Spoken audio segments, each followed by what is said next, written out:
first week of NFL free agency has officially passed, which means a new slate of NFL mock drafts have been released, including from ESPN's Mel Kiper Jr. Welcome into the Commanders Report. I'm your host, Jack Sperry. Today, I am reacting to 6 new NFL mock drafts and who those top NFL draft analysts are projecting to the Washington Commanders in round 1 of the 2025 NFL draft. And make sure you guys click that subscribe button if you haven't already for in-depth prospect analysis on all the players the Commanders are targeting this year, positional rankings at all the top positions of need heading into the big day in Green Bay, weekly mock drafts for your Washington Commanders, 7 rounds, and then also draft pick breakdowns on the big day when the Commanders make their picks on day 1, day 2, and day 3 of this year's NFL draft. It's all 100% free to join the Commanders Report, guys, so click that subscribe button right now to join the largest individually run Commanders channel anywhere on YouTube.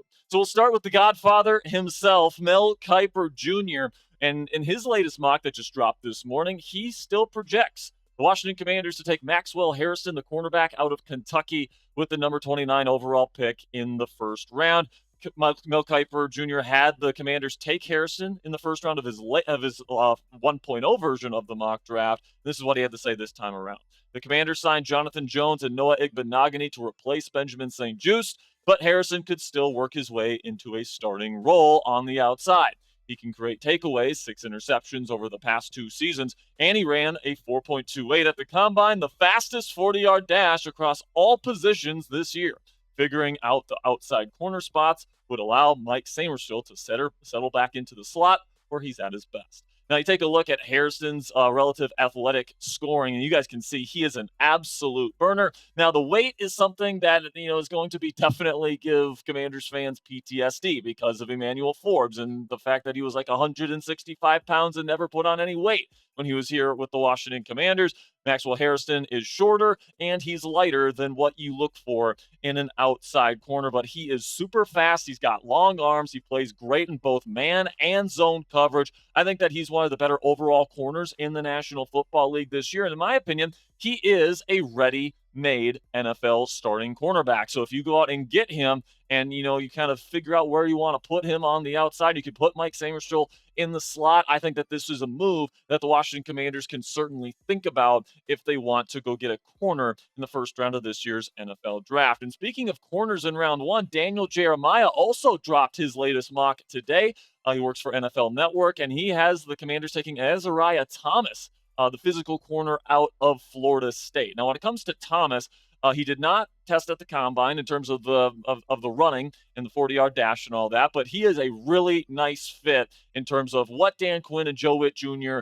tend to want in their outside cornerbacks. He is long, he is physical, he is a man coverage specialist, and I think that pairing him up with Marshon Lattimore, who's a similar type of corner, very physical, press coverage specialist, all that different stuff. Nobody, no defense in college football played more press man than Florida State. Of course, last year, Renardo Green ended up going to the San Francisco 49ers. He was smaller and didn't have the same physical profile as Thomas, and he was awesome for the 49ers in his rookie season. Azareye'h Thomas has a chance to be even better for the team that drafts him this year. But I think the big question surrounding the cornerback position in round 1, guys, is will it really be a priority for the Washington Commanders to address this position as early as round 1? They just invested in Jonathan Jones, and Jonathan is somebody that traditionally has been a pretty darn good corner in this league, and I think that he's a pretty solid number 2 corner. So do they really want to replace him?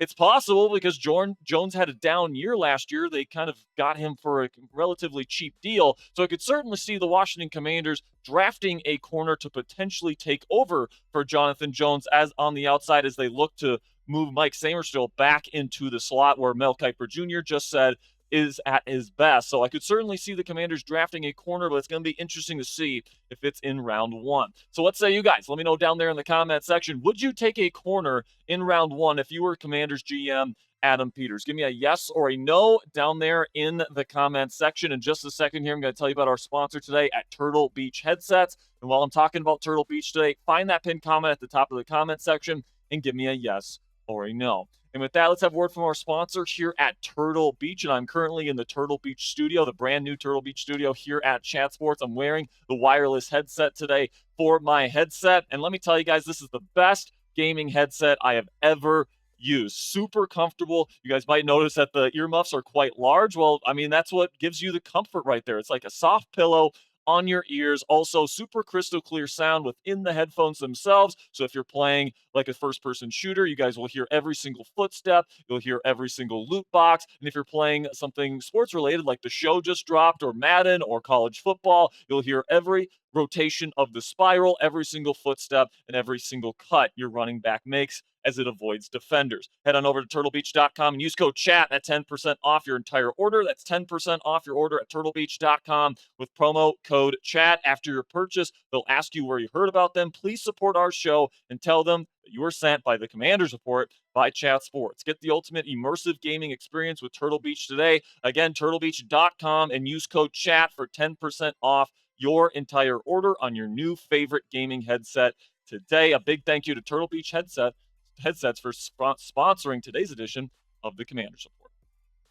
So now let's shift over to Fox Sports NFL Draft and college football analyst Joel Klatt, who just released his latest mock draft after week 1 of free agency. And he once again has the Commanders taking safety out of South Carolina, Nick Emmanwori, who is an absolute stud at the combine. A perfect 10 out of 10 relative athletic score. I think the only safety I've ever seen be a perfect 10 out of 10 is the guy that just left the Washington Commanders in Jeremy Chinn. All right, so a 4.38 at his elite size as well. He can play strong safety. He can play free safety with the way that he can run, and he can also even defend in the slot if you really need him to. So that versatility could be something that is very, very intriguing for NFL defensive play callers, particularly towards the end of the first round, which is where the Washington Commanders are currently selecting. But when you watch Emmanwori on film, at least in my opinion, guys, I think that the hype is a little bit too much. I think that he takes poor pursuit angles. I think he misses tackles way too frequently. I think that he's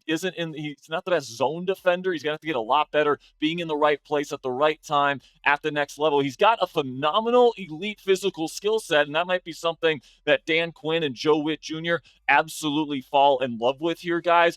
But I do think that, for somebody that would presumably be a day one starter for the Washington Commanders, I would want to see more polish on his film than what he put out at South Carolina last year. But like I said, guys, Jeremy Chinn just left the building. You bring in Will Harris in free agency this year, who is okay, but I would say he's more of a rotational third piece at safety. I would certainly look at Washington spending an early draft pick at safety this year, and Nick Emmanwori is the perfect build for that Cam Chancellor hybrid linebacker safety type role that Jeremy Chinn filled in this defense last year. But now that he's in Las Vegas, you're missing that element to the defense. So maybe, just maybe, Joe Witt Jr., Dan Quinn, and Adam Peters feel like Emmanwori is the right man for the job. Now, Trevor Sikkema from Pro Football Focus, he's their lead draft analyst there at PFF, has the Commanders taking somebody that was really a big riser at the Senior Bowl this year, one of the big winners in Mobile, Darius Alexander out of Toledo. Now, Alexander is a versatile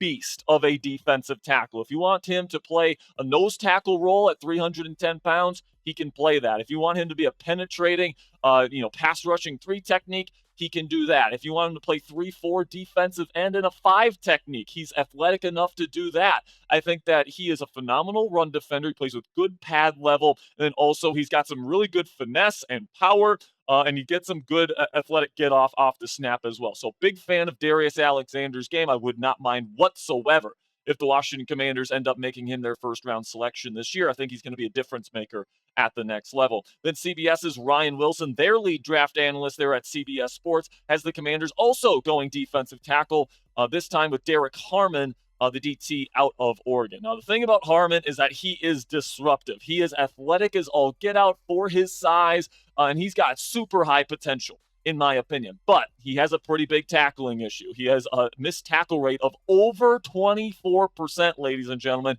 That's astronomical. And he needs to get a lot better in his pursuit angles. He needs to do a lot better job being in the right place at the right time, maintaining gap discipline, because right now there's too many missed tackles on his film, especially for somebody as gifted as he is. He's very much a boom or bust prospect for me. I wouldn't mind if the Commanders ended up taking him, but there are certain risks involved with bringing in Derek Harmon. Also, we talked about the possibility of the Steelers bringing in a cornerback and whether or not that will be a priority. I have the same question about them bringing in a defensive tackle, because you take a look at the defensive line depth chart after the first week of free agency here.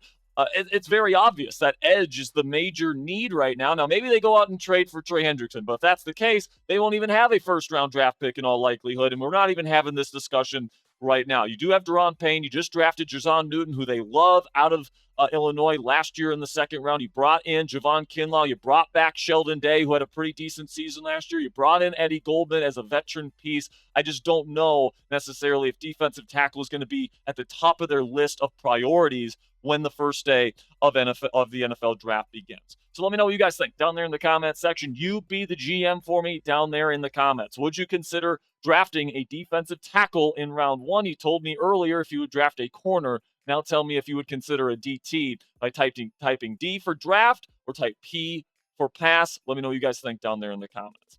And the final mock draft that we'll talk about today is the Athletics lead NFL draft analyst, Dane Brugler, somebody that I really respect his opinion. And he says that the Commanders should take Josh Simmons, the offensive tackle out of Ohio State. Now, before the Commanders made that trade for Laramie Tunsil, I would have been all over this move because I love Josh Simmons' tape from last season. He ended up having a season-ending injury, but it seems like he's recovering well. And in my opinion, he arguably had the best tape out of any offensive tackle, true offensive tackle in this class, maybe other than Will Campbell. But I think that he projects more as a guard. With Simmons, you don't have the arm length concerns as you do with Will Campbell, which is why I think Simmons will end up being a top 20 draft pick. But if he does fall to number 29, would you consider making him this team's right tackle to pair alongside Laramie Tunsil? And, I think that the reality here, guys, is I'm just not sure if offensive tackle is going to be the move now that Laramie Tunsil has been traded for. He's going to be the protecting left tackle. They've restructured Andrew Wiley, so it seems like they are prioritizing keeping him back. And also they got Brandon Coleman, who they could potentially move over to right tackle and then kick Wiley in to guard. So I think that the more likely position that they end up drafting this year is probably guard, not offensive tackle. And I don't think that they would pull the trigger on an offensive tackle in round one because of the significant investment in draft capital they just made in their new left tackle here in Laramie Tunsil.